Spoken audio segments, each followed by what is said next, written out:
மாணவர்களே, இன்று நாம் காணக்கூடிய தலைப்பு பார்த்தீங்க அப்படின்னா காணி நிலம். இதனுடைய ஆசிரியர் மகாகவி பாரதியார் அவர்கள்.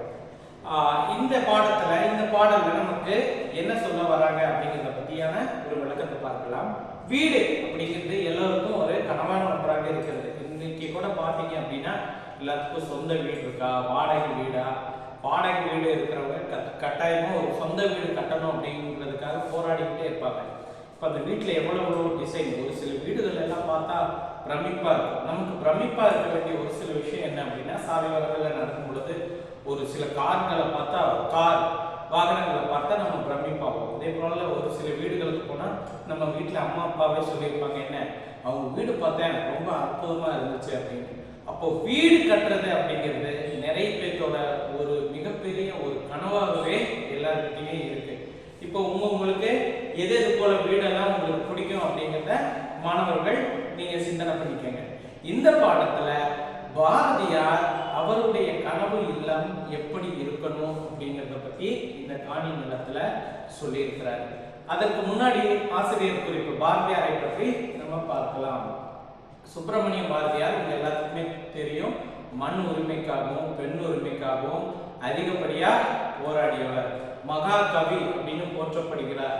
20ஆம் நூற்றாண்டு, கடந்த நூற்றாண்டிலே வாழ்ந்த ஒரு இணையற்ற ஒரு மிகப்பெரிய கவியாக விளங்குபவர் தான், அதாவது விளங்கியவர் தான் பாத்தீங்கன்னா மகாகவி பாரதி அவர்கள். அப்பேற்பட்ட பாரதியார் அவருடைய கனவு இல்லம் எப்படி இருக்கணும் அப்படிங்கிறத பத்தி முழுமையா சொல்லி இருக்கிறாரு. அதான் இந்த காணொலியில நம்ம பார்க்க போறோம். மாணவர்களே, அந்த பாடலை அவர் இயற்றிய பாடலை நான் வாசிக்கிறேன். முதலாவது கேளுங்க. காணி நிலம் வேண்டும் பராசக்தி, காணி நிலம் வேண்டும் அங்கு தூணில் அழகிய தாய், நன் மானங்கள் துய்ய நிறத்தினதாய் அந்த காணி நிலத்திடையே ஓர் மாளிகை கட்டித்தர வேண்டும். அங்கு கேணி அருகினிலே தென்னை மரம் கீற்றும் இளநீரும் 10-12 தென்னை மரம் பக்கத்திலே வேணும். நல்ல முத்து சுடர் போலே நிலாவொளி உண்டு வரவேணும். அங்கு கத்துங்குயிலோசை சற்றே வந்து காதில் பட வேணும் என்ற சித்தம் மகிழ்ந்திடவே நன்றாய் இளம் தென்றல் வரவேணும் என்று பாரதியார் எடுத்துரைக்கிறார். இதுல பாத்தீங்க அப்படின்னா நம்ம இலக்கண பகுதியில அதாவது வழாநிலை வழுநிலை அப்படின்னு பார்ப்போம். அதுல அதாவது இந்த மரபு இதுல கத்தும் குயிலோசை அப்படின்னு பாரதியார் சொல்லி இருக்கிறார். அதாவது குயில் கத்துமா, குயில் கூவும். அப்ப குயில் கத்தும் அப்படின்னு சொல்றது சரியா அப்படின்னா, குயில் கத்தும் அப்படின்னு சொல்லக்கூடாது. இருந்த போதிலும் கூட அது ஏற்றுக்கொள்ளப்பட்டதுனால அது என்ன இலக்கண விதி அப்படிங்கிறத நம்ம அடுத்தடுத்த வகுப்புகள்ல, உங்களுக்கு அது 10ஆம் வகுப்புல இருக்கு, நீங்க படிக்க போறீங்க. இந்த பாடலினுடைய விளக்கத்தை இப்போ நம்ம பார்க்கலாம். காணி நிலம் வேண்டும் பராசக்தி, காணி அளவு ஒரு நிலம் வேண்டும், அங்கு ஒரு மாளிகை கட்டித்தர வேண்டும். மாளிகை என்றால் என்ன? ஒரு வீடு. மாளிகைனா ஒரு வீடு. அழகான தூண்களையும் தூய நிறமுடைய மாடங்களையும் அது கொண்டிருக்க வேண்டும். நல்ல நீருடைய கிணறும் அங்கே இருக்க வேண்டும். இளநீரும் கீற்றும் தரும் தென்னை மரங்கள் வேண்டும்.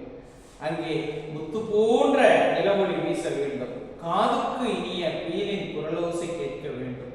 உள்ளம் மகிழுமாறு இளங்கன்றல் தவழ வேண்டும் என்பதை அவர் ஒரு கனவாகவே சொல்லியிருக்கிறார். அவர் என்னென்ன இப்ப நம்ம சாதாரணமாக இந்த இடத்துல எடுத்துக்கிட்டோம்னா எது போன்று நமக்கு ஒரு வீடு வேணும்னு நினைப்போம். அனைவரும் நினைப்பது என்ன அப்படின்னா, அதாவது ஒரு மெயின்ல சிட்டியில எல்லோரும் போக்குவரத்து வசதிக்கு உகந்தது போல இருக்கணும். பக்கத்துல ஒரு பார்க் இருக்கணும், பீச் இருக்கணும், மால் இருக்கணும், வீடு பக்கத்திலேயே எல்லாமே இருக்கணும். பெரிய பெரிய அபார்ட்மெண்ட் சிட்டிக்கு நடுவுல இருக்கிறது என்ன அப்படிங்கிறது தான் இன்னைக்கு நகரவாசிகள் பெரிதும் விரும்பக்கூடியதாக இருக்கிறது. அப்படி இருக்கிற நிலைமையில நீங்கள் இந்த கிராமத்து பக்கம் இருக்கிறவங்களை கேட்டுக்கங்க. அவங்க நகரத்துக்கு ஒரு நாள் 2 நாள் தங்குனால அட எங்க ஊர் போல வராதுப்பா அப்படின்னு சொல்ல ஆரம்பிச்சிருவாங்க. மாணவர்களே, அதாவது அதிலிருந்து என்ன தெரியுது அப்படின்னா, அவங்க இப்ப கிராமப்புறங்கள்ல நீங்க போய் இருந்தீங்க அப்படின்னா அதனுடைய சுற்றுப்புற சூழல் வந்து மிகவும் அமைதியானதாகவே இருக்கும். அங்கே இரவுகள்ல இந்த வாகனங்களினுடைய ஒளி, இந்த சத்தமெல்லாம் எதுவுமே இருக்காது. இயற்கை வளங்களை பார்த்து கொண்டே இருக்கலாம். நல்ல ஃபேன் தேவையில்லை, எது தேவையில்லை, நல்லா காற்று அடிக்கும். இது போன்ற நிறைய வசதிகள் எல்லாம் இருக்கு. மாணவர்களே, பாரதியார் இந்த பாடல எப்படியெல்லாம் எனக்கு ஒரு வீடு இருக்கணும் அப்படின்னு அதாவது வேண்டியிருக்கிறாரோ, அதே போல உங்களுடைய வீடு எப்படி இருக்கணும் அப்படிங்கிறத நீங்க எனக்கு ஒரு உங்களுடைய கனவுகளை எப்படி இருக்கணும் அப்படின்னு அடுத்த வகுப்புல நீங்க கட்டாயமா